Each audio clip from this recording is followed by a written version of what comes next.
வணக்கம். Welcome to foods of India.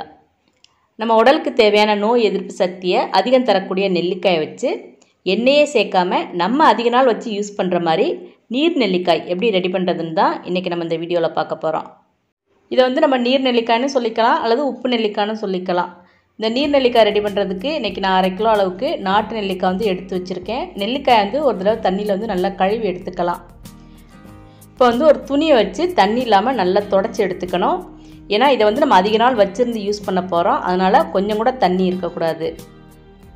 இப்போ இதே மாதிரி நம்ம எல்லா நெல்லிக்காயையும் நல்லா தொடச்சி எடுத்து தனியாக எடுத்து வச்சிடலாம். இப்போ காரத்துக்கு வந்து இந்த மாதிரி காந்தாரி மிளகாய் இருந்தால் யூஸ் பண்ணிக்கலாம், அல்லது ஆர்டினரி பச்சை மிளகாய் இருந்தால் யூஸ் பண்ணிக்கலாம். நம்ம கார்டனில் பறிக்காமல் நிறைய மிளகாய் பழம் இருந்துச்சு. இப்போ அதை வந்து நம்ம இந்த நீர் நெல்லிக்காய்க்கு வந்து நம்ம யூஸ் பண்ணிக்கலாம்.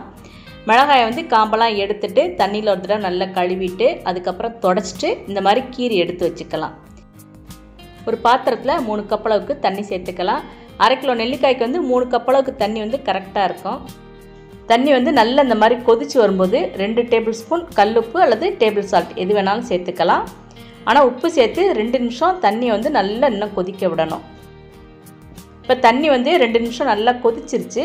இப்போ அதுக்கப்புறம் நம்ம வந்து அடுப்பை சிம்மில் வச்சுட்டு 1 டேபிள் ஸ்பூன் வினிகர் சேர்த்துக்கலாம். உங்களுக்கு வந்து வினிகர் சேர்க்க விருப்பம் இல்லை அப்படின்னா நம்ம வந்து வினிகர் சேர்க்காமல் கடைசியில் அதுக்கு பதிலாக எலுமிச்சை சாறு வந்து சேர்த்துக்கலாம். இப்போ வினிகர் சேர்த்ததுக்கப்புறம் நம்ம வந்து கழுவி தொடச்சி எடுத்து வச்சுருக்க அந்த நெல்லிக்காய் வந்து இதில் சேர்த்துக்கலாம். இப்போ நம்ம எல்லா நெல்லிக்காயும் தண்ணியில் சேர்த்ததுக்கப்புறம் அடுப்பை வந்து ஃபுல் ஃப்ளேமில் வச்சு ஒரு 2 நிமிஷம் அந்த நெல்லிக்காய் வந்து நல்லா வேக வச்சுக்கலாம்.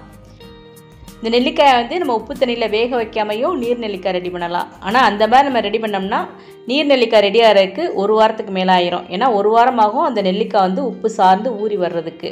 இந்த மாதிரி 2 நிமிஷம் நம்ம உப்பு தண்ணியில் வேக வச்சிட்டோம்னா 3 நாளே நம்மளோட நீர் நெல்லிக்காய் ரெடி ஆயிரும். நம்ம எடுத்து வந்து யூஸ் பண்ண ஆரம்பிச்சிடலாம். நெல்லிக்காய் வந்து இந்த 2 நிமிஷத்துக்குள்ளே 3/4 பாகம் வந்து நல்லா வெந்து வந்துடும். அதுபோக உப்பு தண்ணியில் ஊறி வர்றதுனால அது சீக்கிரமே ரொம்ப சாஃப்டாகவும் வந்துடும். இப்போ 2 நிமிஷம் ஆயிடுச்சு. இப்போ நம்ம வந்து அடுப்பை ஆஃப் பண்ணிடலாம். அதுக்கப்புறம் இதை வந்து நல்லா ஆற விட்டுக்கணும்.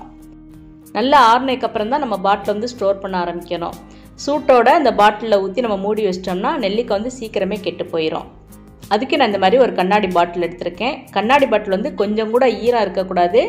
அதே மாதிரி வெயிலில் நல்ல பாட்டிலையும் மூடியையும் நல்லா காய வச்சு எடுத்து வச்சுருக்கணும்.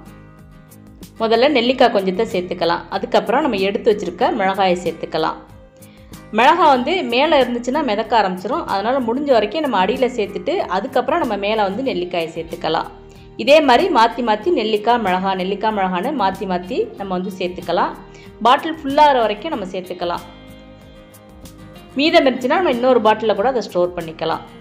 பாட்டிலோட விளிம்பு வரைக்கும் நம்ம நெல்லிக்காய் போட்டால் போதும். ஏன்னா நம்ம மூடி போட்டு வேற மூடணும். அதுக்கப்புறம் நம்ம அந்த தண்ணியை வேற ஊற்றணும்.